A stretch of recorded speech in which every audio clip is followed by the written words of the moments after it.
හැමෝටම සුබ දවසක්. මගෙන් අහලා තියෙන එක ගැටලුවක ඒ සම්පූර්ණ විස්තරය මම අද කියලා දෙන්න ආවේ. ඉස්සලාම SSW වීසා එකක් කියන්නේ මොකද්ද? SSW වීසා එකක් කියන්නේ Special Skill Worker. S කියන්නේ Special, S කියන්නේ Skill, W කියන්නේ Worker. SSW Special Skill Worker visa එකක් තමයි SSW වීසා එකක් කියලා කියන්නේ. එතකොට විශේෂ සුදුසුකමක් තියෙන සේවකෙක් කියලානේ කියන්නේ. ස්කිල් එකක් කියන්නේ සුදුසුකමක්. එතකොට ඒ කියන්නේ ටැලන්ට් එකක් තියෙන කෙනෙක් වෙන්න ඕනේ. ඉතින් එතකොට SSW කියන වීසා එක තියෙන්නේ ජපානයේ පිහිටලා තියෙන හුඟක් ජපන් ආයතන වලට තමයි. මොකද ඒකට ලොකු සුදුසුකමක් තියෙන්න ඕනේ SSW වීසා එකක් ගෙන්නන්න පිටරටක.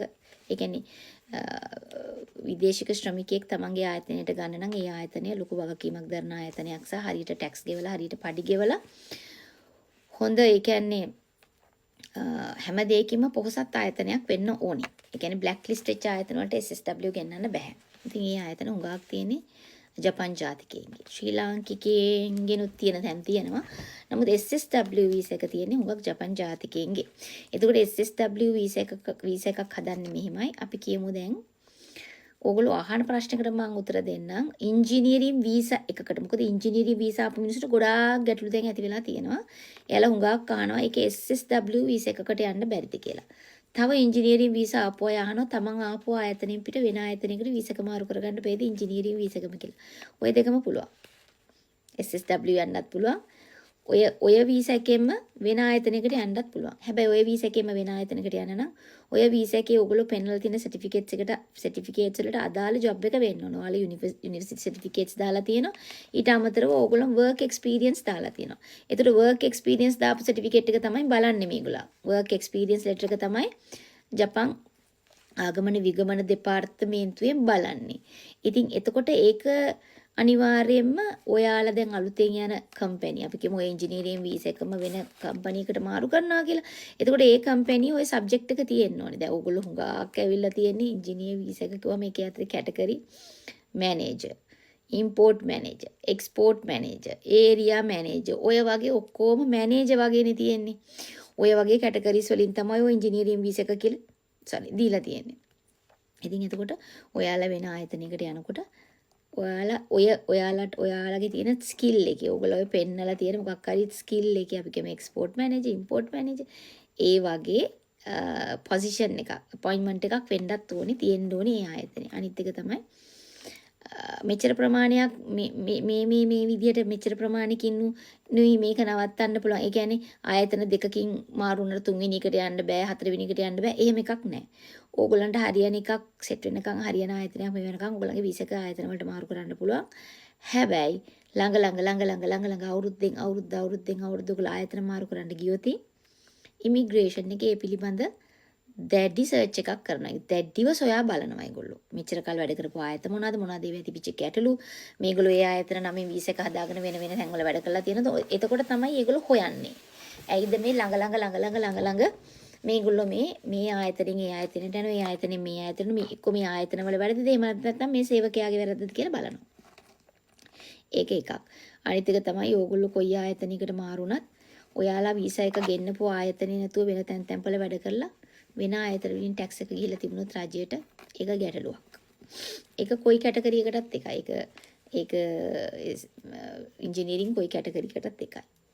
ඔයාලා ආයතනයකටනේ වීසා දැන් SSW වීසා එකකට ඇවිල්ලා ඒ SSW හදපු ආයතනයෙන් පිට ඔයාලා වැඩ කරලා අතට සපඩිය හම්බ වෙනවා කියලා පාර්ට් ටයිම් එකක් හරි කරලා ඒ ටැක්ස් එක ගිහිල්ලා තිබුණොත් රජයට ඔයගලගේ SSW වීසා එක කැන්සල්. ඉංජිනේරින් වීසා එකත් කැන්සල්. ඒක හොඳට මතකේ තියාගන්න. ඒව තමයි අපේ කට්ටියට දැන් තියෙන ලොකුම ගැටලු. වීසා එක ගෙනාවට වීසා එක හදලා ගෙනාපු ආයතනත් නැහැ. ඒ ආයතනේ පිහිටපු තැනකුත් නැහැ. මේ මිනිසුත් නැහැ. ෆෝන් ආන්සර් කරන්නෙත් නැහැ. එහෙම තැන් ගොඩාක් තියෙනවා. ඉතින් ඒකින්ද බය නැතුව මං කියන එක. ඒකින්ද එයාලට SSW වලට යන්න පුළුවන්. දැන් කොහොම හරි මේ මිනිස්සු මොකක් හරි දෙයක් කරගෙන ගොඩ යන්නත් එපා නේද? SSW එකට යන්න පුළුවන්. SSW එකට යන්නේ මෙහෙමයි. ඉස්සෙල්ලාම ඔයාලා රැකියාව දැන් ඔයාලා වෙනමම කැටගරි එකක ඉන්නේ. ඔයගොල්ලෝ ඉන්නේ ඉංජිනේරින්. ඒක බෝයිකික අංකේ ඉම්පෝර්ට් එක්ස්පෝර්ට් සම්බන්ධවනේ. ඔයාලා SSW යන කෙනා ඇත්තටම ඕගොල්ලෝ ස්පෙෂල් ස්කිල් එකක් යන්න ඕනේ. ඒ ස්කිල් එක පෙන්වන්න නම් රජයට ඉමිග්‍රේෂන් එකට පෙන්වන්න නම් වීසා එකක් නැතුව මුකුත් කරන්න බෑනේ. මේ ඔක්කොම අපි කරන්නේ වීසා එක ගන්න. එතකොට ඕගොල්ලන්ගේ ස්කිල් එක පෙන්වන්න නම් ඔයාලා යන කැටගරි එකට අදාළව ඔයාලා විභාග කරන්න ඕනේ. දැන් ඔයාලා ඉංජිනේරින් වීසා එහෙම විභාග කරේ නෑනේ. නමුත් මේ රට ඇතුලේ SSW වීසා එකකට එනවා නම් ලංකාවේදී ආවත් ඩිරෙක්ට් SSW ආවත් මේ රටේ ඉඳලා වෙන කැටගරි එකක ඉඳලා SSW වලට ආවත් මෙන්න මේ ටික කරන්න ඕනේ. ඔයගොල්ලෝ ඉස්සෙල්ලාම JFT කරන්න ඕනේ. ඔයාලා N3 තියෙන N3 හෝ ඊට ඉහළින් එක්සෑම් එකක් කරලා තියෙනවා නම් කිසිම ප්‍රශ්නයක් නැහැ. ඒ සර්ටිෆිකේට් එක වළංගුයි SSW එකට. හැබැයි එහෙම කරලා නැත්නම්, يعني ජපන් අධ්‍යාපනයේ ඔයගොල්ලෝ හදලා සර්ටිෆිකේට් එකක් නැත්නම් ඔයගොල්ලෝ අනිවාර්යයෙන්ම JFT කරන්න ඕනේ. JFT කරලා ඊට අමතරව ඔයාලා දැන් යන්න අලුතෙන් SSW වීසා එක මාරු කරන්න හදන ආයතනයේ තියෙනවනේ විෂය, ඒ සබ්ජෙක්ට් එක. ඒ කියන්නේ ඔයාලගේ පොසිෂන් එකක් නෙමෙයි සබ්ජෙක්ට් එකනේ. එතකොට ඒ විෂයට අදාළව හැම එකකටම විභාග තියෙනවා. ඒ කියන්නේ උදාහරණයක් විදිහට කිව්වොත් ඔයගොල්ලෝ ඇග්‍රිකල්චර් ගියොත් ඔයගොල්ලන්ට ඇග්‍රිකල්චර් එක්සෑම් එකක් තියෙනවා. ඇග්‍රිකල්චර් එක්සෑම් එක තමයි කරන්න ලේසි. ඒක අවුරුදු පුරාවටම තියෙන එක සිංහලෙන් තියෙන්නේ. ඉස්සෙල්ලාම JFT කරන්න ඕනේ. JFT කරලා මාක්ස් අරගන්න ඕනේ. ඊට පස්සේ ඔයාලා යන්නේ මොකද? Food and beverage. අපි කියමු ෂොකුහින් කයිෂයකට යනවා. ඒ කියන්නේ ඕගොල්ලෝ ෆුඩ් ඇන්ඩ් බෙවරේජ් කෑම හදන අපි කියමු බෙන්තෝ හදන කෑම හදන කයිෂයකට යනවා, කම්පැනි එකට යනවා. එතකොට ඔයාලා ෆුඩ් ඇන්ඩ් බෙවරේජ් වලට තියෙන එක්සෑම් එක කරන්න ඕනේ. එහෙමත් නැත්නම් ඕගොල්ලෝ යනවා මෝටර් මෙකැනික්. හරිද? ඕගොල්ලෝ ස්කිල් එක පෙන්නන්න ඕනේ. එතකොට ඒකට අදාළව එක්සෑම් එක තියෙනවා. හරිද? ඒ වගේම තමයි ඔයාලට ඒ සුදුසුකම තියෙන්නත් ඕනේ. සහතිකේ විතරක් හරියන්නේ නැහැ. ඒ සුදුසුකම මේ වැඩේ කරන්න පුළුවන් සුදුසුකම තියෙන්නත් ඕනේ. භාෂාව කතා කරන්න පුළුවන් වෙන්න ඕනේ. ඒගොල්ලෝ ස්කිල් එක බලනවා. JFT පළවෙනි අවුරුදු තුනේ ස්ටේජ් එක, ඒ කියන්නේ JFT SSW ෆස්ට් ස්ටේජ් එකේ ෆස්ට් එක්සෑම් එක කරන්න ඕනේ. ඒක අවුරුදු 3කට වළංගුයි. SSW දෙවෙනි ස්ටේජ් එක, ඒ කියන්නේ අවුරුදු 3 වැඩිලා ඊළඟට SSW හතරවෙනි එකට යනකොට ඊළඟ JFT level high level එකේ එක්සෑම් එක කරන්න තියෙනවා. එතනදී ඔයාලට ඩිපෙන්ඩන්ස්ලා ගෙන්නන්න පුළුවන්. පළවෙනි SSW වීසා එකේ අවුරුදු 3 යනකම් ඔයගලන්ට ඩිපෙන්ඩන්ස්ලා ගෙන්නන්න බෑ. යැපෙන්නන් ගෙන්නන්න බෑ ඔයගලන්ට. හස්බන්ඩ් වයිෆ් දරුවෝ කිසි කෙනෙක් ගෙන්නන්න බෑ. මොකද ඕගොල්ලෝ ජොබ් එකකට යන්නේ.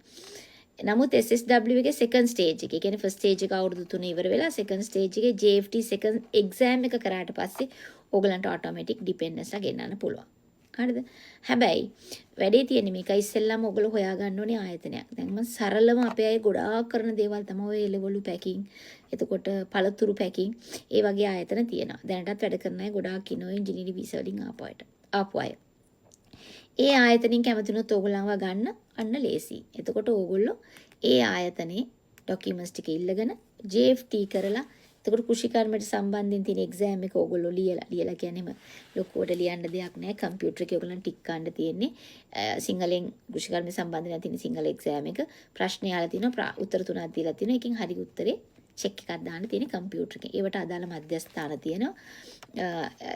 ඒ විභාග කරන්න ඉස්සෙල්ලා ඔයගොල්ලෝ JFT කරන්න ඕනේ. JFT තියෙන තනිකර ජපන් වලින්. හැබැයි හරිම ලේසි. මොකද ලංකාවේ ඉඳලත් SSW වෙන අය ඔය JFT එක්සෑම් එක කරනවා නම් ඇයි ජපානයට ඇවිල්ලා මාස 2-3ක් හරි ගිය කෙනෙකුට ඊට වැඩිය සුදුසුකමක් සහ පුළුවන්කමක් තියෙන්න ඕනේ JFT එක්සෑම් එක කරන්න. ඒක හරිම ලේසි. ඒකෙත් ප්‍රශ්නයක් අහලා උත්තර 3 තියෙන්නේ. ඉතින් ඒවට පන්ති කරන තැන් තියෙනවා. ඒකට යොමු වෙලා ඉස්සෙල්ලාම ඔයගොල්ලෝ ඉස්සෙල්ලා JFT කරගන්න. මම දෙන උපදෙස් තමයි JFT කරගන්න. JFT කරලා ඉස්සෙල්ලා මාක්ස් ගන්න. මාක්ස් අරගෙන ඊට පස්සේ ඔයගොල්ලෝ ආයතනයක් හොයාගන්න. ආයතනයක් හොයාගෙන ඒ ආයතනේ මොකද්ද තියෙන ඒ රැකියාවට අදාළව විභාගය කරන්න. ඒ ආයතනයත් එක්ක ඔයගොල්ලෝ කතා කරගන්න. අපිව ගන්න කැමතිද? ඒකට සමහර ආයතන තියෙනවා අපි ડોකියුමන්ට්ස් දෙන්නම් ඔයගොල්ලෝ ඒක කරගන්න කියන ආයතන බොහොම හොඳ ආයතන තියෙනවා. එහෙම ආයතනයකින් ඒ ડોකියුමන්ට්ස් ටික අරගෙන හැබැයි මේක ඇතුළෙත් ගොඩාක් විස්තර තව කියන්න තියෙනවා. මට මේක වීඩියෝ එකකින් ඒක ඉවර කරන්න බෑ. ටැක්ස් සම්බන්ධව තියෙනවා. ඒ කියන්නේ ඔයගොල්ලෝ ඉංජිනේරිං වීසා එකකට ඇවිල්ලා මෙතෙක්කල් කොහොමද ඔයගොල්ලෝ කාලය ගත කරේ, මොන ආයතන වල වැඩ කරේ, ටැක්ස් එක කොහොමද ගිහිල්ලා තියෙන්නේ, ඔයාලා වීසා එක හදලා ආපු ආයතනෙමද ඉන්නේ, එහෙම නැත්නම් වෙන ආයතන වලද, ඒවා තමයි මේ වීසා ඇතුලේ තියෙන ලොකුම ගැටලුව. ඒවා ඉමිග්‍රේෂන් එකෙන් බලනවා. ඉතින් ඒ පිළිබඳව සහ නොයේක් ගැටලු තියෙනවා ඉදිරිපත් කරන්න. ඒ ගොඩාක් ගැටලු වලට මට ඕගලන්ට උත්තර දෙන්න පුළුවන්. මම ලයිව් එකක් එන්නම්. මම ලයිව් එකක් ආවම ගැටලු තියෙන අය ඇවිල්ලා මගෙත් එක්ක කතා කරන්න. මට ලයිව් එකේ ඕගලන්ට උත්තර දෙන්න එක හරිම පහසුයි, ලෙහෙසි. පැය දෙකකට ආසන්න කාලයක් මට ඕගලන්ට ලයිව් එක කරන්න පුළුවන්. ඕගලන්ගේ ගැටලු තියෙනවා නම් ඉදිරිපත් කරන්න. මට පුළුවන් මම දන්න තරමින් ඕගලන්ට හෙල්ප් කරන්න, ඇඩ්වයිස් කරන්න. මම නොදන්න දෙයක් තියෙනවා නම් මගේ උසස් නිලධාරී ඉන්නවා. ආගමන විගමන දෙපාර්තමේන්තුවේ සේවය කරන. මට ඒගොල්ලොත් එක්ක කතා කරලා ඕගලන්ට උපදෙස් දෙන්න පුළුවන්. එහෙනම් ඕගලන්ට ජය.